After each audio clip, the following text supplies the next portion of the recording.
Well, everyone, we get to finally talk about the iPad Pro first generation and see how this particular iPad Pro holds up in 2024. Now, the thing you have to remember is that these iPads were very, very interesting when they first came out. They came out in 2015. I think there was a 9.7-inch model that came out in 2016, and that was actually the model that I ended up buying that I actually had a really good time with. I loved both of these iPads. They came out in a 12.9 or 9.7-inch model, but internally, they basically had the exact same kind of chipset and power going on with them. And the craziest thing was that they were actually supported with software for a long time. So there might be some people who are still looking at these particular iPads, and maybe you're thinking about buying them. We'll talk about that throughout this whole entire video, but if you do want to pick up some iPads that I would personally recommend buying this year, links will be down in the description. You can get that from there, and you can help support the channel at the same time. Now, starting off with the outside of the iPad Pro. Now, you're getting two different sizes here. So you're getting the 12.9 or you're getting the 9.7-inch model. I really don't think you can go wrong with either one, but the thing you do kind of have to remember is that depending on which model you get, you are definitely going to have to figure out whether you like that bigger size or the smaller size. And just like that, we have like the 10.9 or like 11-inch models, and we have the 12.9-inch model still. You have to determine whether you want the bigger one or the smaller one. The smaller one is a lot more portable, but the bigger one might be nice for some people as well, so just kind of keep that in mind. You might want to just figure that out. Maybe go inside of the Apple Store and decide what size you like. But both these panels were very good. They were very high resolution, and they still had True Tone, I think, in some of those panels too, which was actually very nice. So I do think this in and of itself was another really nice thing going on for this particular device in and of itself. Now, you are getting pretty thick bezels around this whole entire device, so whichever way you look at it, clearly it's not going to be like the best performing device of all time from that particular perspective, but it's still a very good panel. You're still getting Touch ID 2 on the front, and overall, definitely gets a thumbs up for me. It was still a very good looking iPad at that time in 2015 and 2016, and even now looking forward, it's still probably going to be okay for a lot of people. Now, on top of that, you're getting pretty thin bezels, or like it's a pretty thin iPad, whether you get the 9.7 or you get the 12.9-inch iPad, which is still very cool. You're getting the Lightning port at the bottom, which is still very cool, headphone jack as well. And those are some really cool things going on. Really nice I/O to have inside of this device, which I think is a very, very nice thing going on for this particular iPad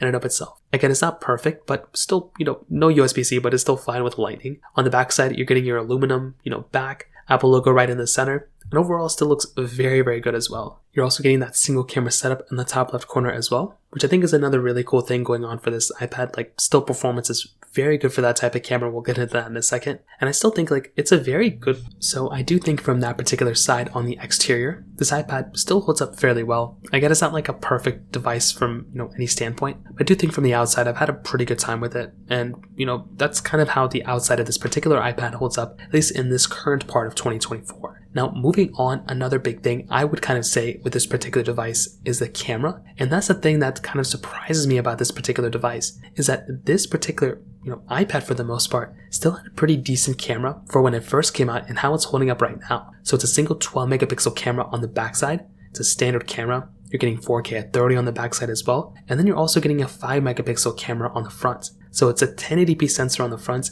It's basically what you get inside of like an iPhone 6s. So it's not anything we haven't already seen before. It is a pretty basic camera when it kind of comes down to it. But I will tell you a big thing, and maybe a big asset for this type of device when it kind of comes down to it, is the fact that for a lot of people, you probably already have a better phone in your pocket than this thing. So there really isn't a big reason as to why you'd even probably look at this iPad and be like, oh, I need to buy it because of the camera or because of this or that. Like, it's already a pretty outdated type of device when it kind of comes down to it. So that in and of itself is another reason why when I look at this particular iPad, yeah, it's an old iPad, but you're probably going to buy it for some other reason rather than the camera. But this is just another reason why I probably would not recommend buying this particular iPad. So keep that in the mind in the back of your head. Like, if you're going to go through and you're actually going to purchase a device this year, you probably want to avoid a device like the iPad Pro, because the next thing I'm going to talk about, or the next thing, but this camera is also one of those things that isn't really doing itself any favors, and you're probably going to run into some problems with it at some point because it's not going to be that good of a,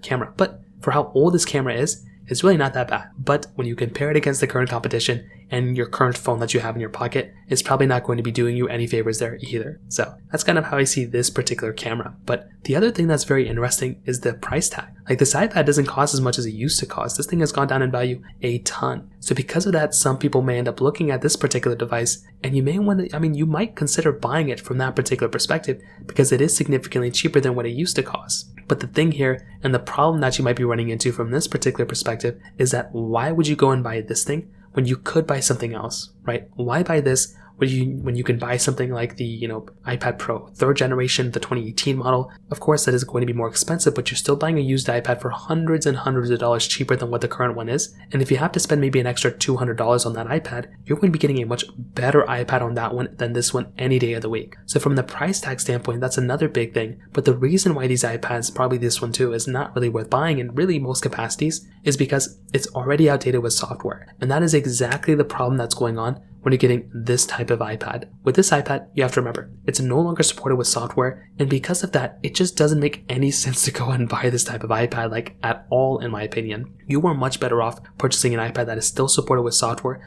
or that has some capability in that standpoint, and this one is not going to be giving you any capability from that standpoint, and that is kind of the problem. And whenever I run into these types of issues with these types of phones or these types of, iPads, where they're done getting software support or whatever, it always comes down to, oh, but like if it got one more version of software, would it have been worth it? And in that case with this one, probably. Like it's outdated by 1 year. It's barely even been a year since this thing's been outdated. iPadOS, 16.7.5 was the version of software that this thing stopped at. And I don't think it was that bad. But again, with iPadOS 17, now with iPadOS 18 this year, you're going to be 2 years behind, and you probably don't want to run into a situation where you're getting an iPad that's 2 years kind of behind in software. The performance though is the other thing that's kind of a mixed bag. It had that Apple A9X chip inside, which really wasn't that bad, but you are getting 2 gigabytes of RAM in this particular iPad, which that in and of itself can be another reason why some people may not want to buy this iPad. Again, it's not a bad performing iPad by any means necessary, but the thing here is that this is an older device, and because of that, it's a kind of a bad performing iPad for how old this iPad is. It's kind of a bad performing iPad for this iPad right now, but for how old this iPad is, it's actually kind of impressive. I mean, Apple A9X chip inside, not that bad,